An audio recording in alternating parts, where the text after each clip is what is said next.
So our program, right, that was one of the things that we focused on the last few years, but our program, it's really focused on, as Alan's developing the wheat varieties that come down K-State breeding pipeline, and how do we integrate best management practices for those varieties? Do we need to be looking at variety-specific management, as Kelsey was discussing on the fungicide part back in the last stop, right? Or are there things that just, you know, working across varieties would work? And so our program focuses a lot on that variety by management, by environment interaction, right? So a lot of the plots that we put out, they span a couple of plots there in Manhattan, not very much, but maybe for grad students to be very close to our backyard and for them to do some measurements. But the bulk of the plots that we go out are, you know, Salina and west. We go all the way to Wichita County there, bordering Colorado almost. So we are putting plots where growers have their fields, right? Because we want to capture that condition that where the wheat is growing. And this here is one example. In this trial that we're looking at here, we have 8 varieties and we have 7 nitrogen rates. So let me go out and again answering to another one of Sandra's question there. She was asking where can we find some of these findings, right? On research trials like these, many times we're putting out what we call a field research report. So every year we send these out and they're published about this time of the year more or less. This one is actually fresh off the press. Actually, this is print of a draft of one. We don't have the official one published yet. So this is the draft that we approved. And you can find these online, right? If you just Google K-State field research reports or K-State fertilizer reports, they will pop up, and everything that we're doing in that year should, or most, not everything, but most of the trials should be reported here. Some things that don't enter here, maybe company-specific trials where we have some agreement that we're not going to share data and so on, they wouldn't be here. But the majority of trials that we're doing to help you improve your management at the farm should be reported. So now, Kelsey, could you help me passing this around, please? Payback. Yes, there's a couple of pages here that you don't need, but then the rest is over there. Yep. This one here? Yeah, and I can give a few out here too. So again, most of the research that we're doing out there should be reported in this format, and you can very easily access it online. And this report that I'm giving out, thank you. It is for this very specific trial here, but from last season. So, what are we trying to answer here, right? I don't expect you guys to read the whole thing here, but we're going to go over a few tables and figures in the back in a minute. But essentially, folks, the question here was some of the trials that we were doing, trying to understand variety-specific behavior. Many times they were a mix of management. So, for example, we had the same varieties, but we had more nitrogen and fungicide together, right? And a lot of times we are coming back with that saying, yes, we need variety-specific management, right? But a lot of that came back to genetic resistance to those diseases and the need for that fungicide or not.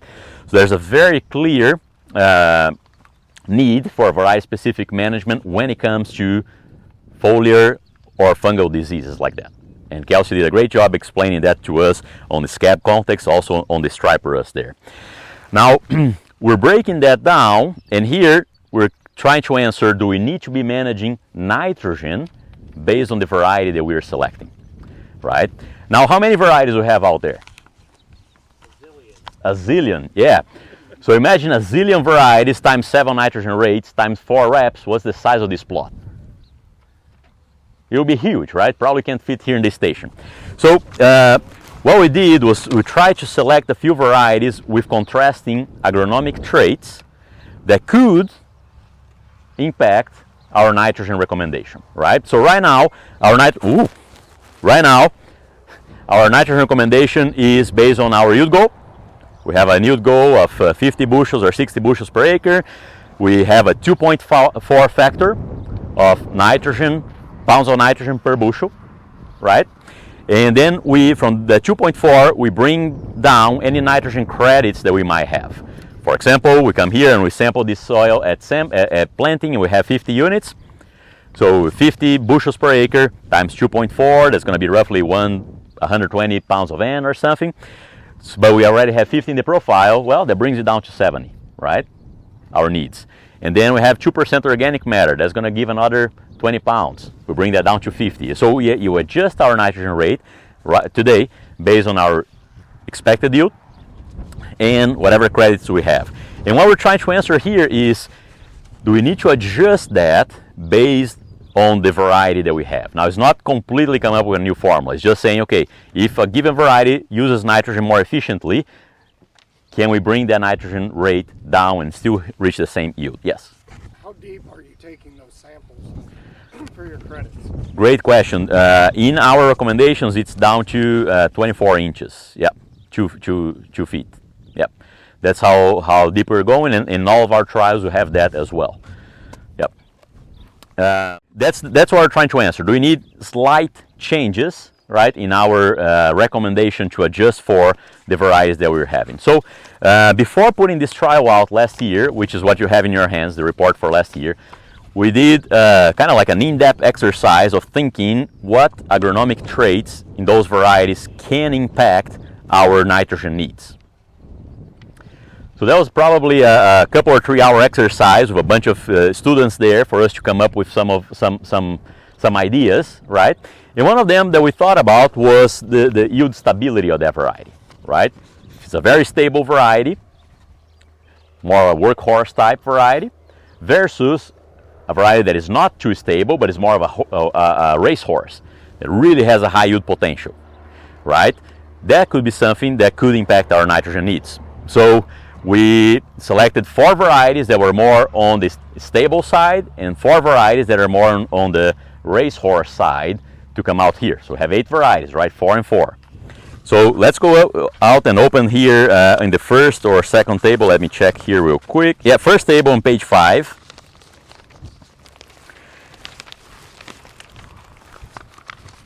And you have there the traits that we selected these varieties. So the first one is yield stability, right? So you see there, we looked at about 20 years of variety trial data before making this selection. And we tried to, again, see which varieties were stable versus which ones that were not stable because they were more of a racehorse type of variety, right? And you see there, Bobdo was stable, Chrome was stable, Monument was stable, and 4269 were stable varieties. And then more of the ones that seemed to act as a racehorse when the conditions were there were Julep, Wolverine, 4401, and 4699.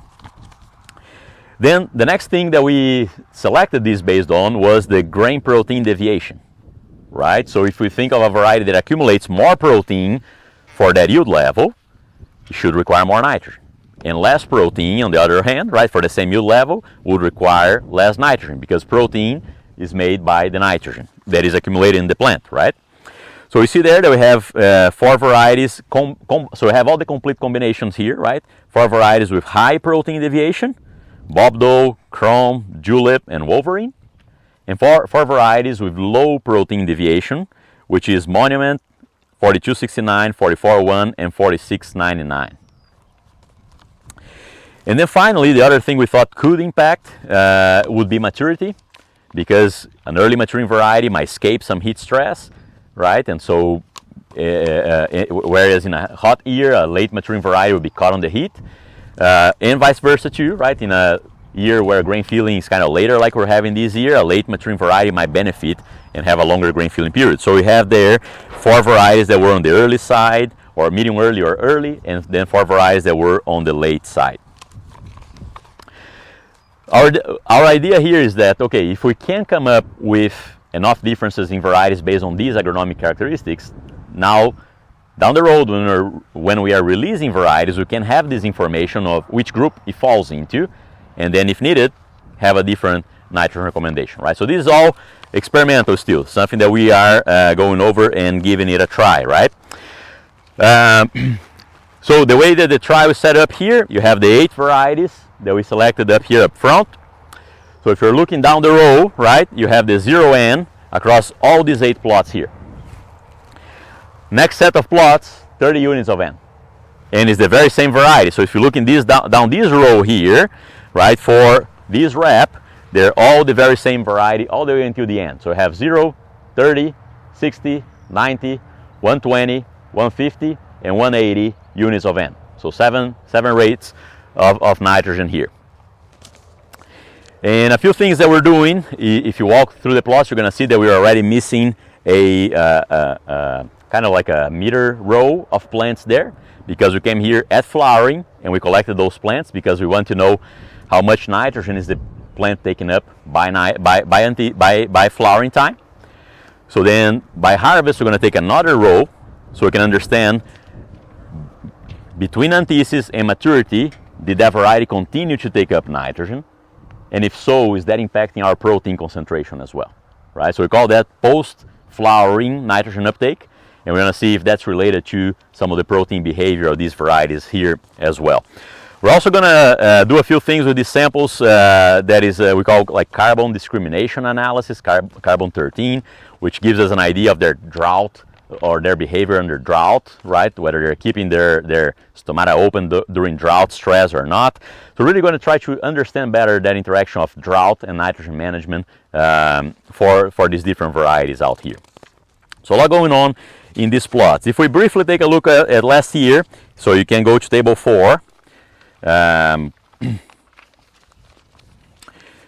Table 4 is the grain yield of each one of these sites, right? So we had 7 locations, and based on the variety group, you can see what the grain yield was there. First thing that we see is that in 4 locations, those varieties that were racehorse were out yielding the varieties that were more stable. Not in all 7, right? But you see that we had yield levels ranging from 7 bushels per acre, which probably there's so much variability there that we may end up discarding that site, all the way to close to 60 or plus bushels per acre there, right? And it seems like in 50 plus environments, those varieties that were less stable or more racehorse was actually capturing that, and it's showing kind of in the data. We didn't find any difference in grain yield between these varieties. So again, they're grouped by those traits, right? When we're grouping them based on protein deviation, last year at least. But we did have an advantage of early maturing varieties. You see there that in 5 sites, the early maturing varieties are in bold, and that means that they were yielding more than the late maturing varieties. You might remember last year it was actually a pretty dry season, right? Very variable actually, but overall very dry. So I would expect this season here, where we have such a cool, nice moisture condition, to be slightly different. And later on the next figure there, page 8, figure 1, right? We kind of had the typical nitrogen response of the trials that we were planting last year, and you see where there is a curve drawn there is that nitrogen was actually impacting yield, right? And so in 4 locations we kind of had a nitrogen response. Not all locations, because Hayes and Hoisington, they were super dry. You can see based on the yield levels that we had there, 8 to 15 bushels per acre, we had no yield response there. In McPherson, the site where we were at, the farmer actually added 100 pounds of N before we planted. So there was nitrogen was through the roof based on the yield levels that we had. We didn't have a response there. But what was interesting is not in this report here, because we're still breaking that data down, but the grad student breaking this data, when she plots these nitrogen responses that we're seeing here, based on that racehorse versus stable varieties, we have 2 different curves, one on top of the other. Those racehorse typically they have that higher yield potential, right? And so you have that higher that nitrogen curve. You have 2 curves, one for stable varieties and one for more racehorse type of varieties there. So how is that going to impact our nitrogen recommendations? Still to be determined, right? Whether it is just a simple factor of saying, okay, well, I have a racehorse variety, I'll try to push a little bit more for yield and it doesn't change anything else. That would probably be the simplest thing to do. Or again, we're taking all these samples here, we're taking to the lab, processing to try and understand the nitrogen uptake of these plants, and the nitrogen use efficiency as well, right? We're trying to see 2 things here that drive nitrogen use efficiency in the plant. One is nitrogen uptake efficiency. So how much it has total versus how much it had available. That's the uptake efficiency of the plant. And then we have something that we call the use efficiency of that nitrogen, which is of how much it took up, how much became yield, right? So of the plant uptake, how much actually turned into yield later on. So there's 2 components, uptake efficiency and utilization efficiency. And we're measuring that here as well, just to see again if this is warrant later for us to adjust our nitrogen recommendations based on variety. Is it simply a matter of adjusting our yield potential, or can we look at the nitrogen efficiency of these varieties to come up with those factors? Again, brand new research there, just 1 year of data in your hands from 7 locations last year. We have another 8 locations going on this year here, and we should have all this data kind of wrapped up by this time next year in another report for sure, combining these 2 years of data here.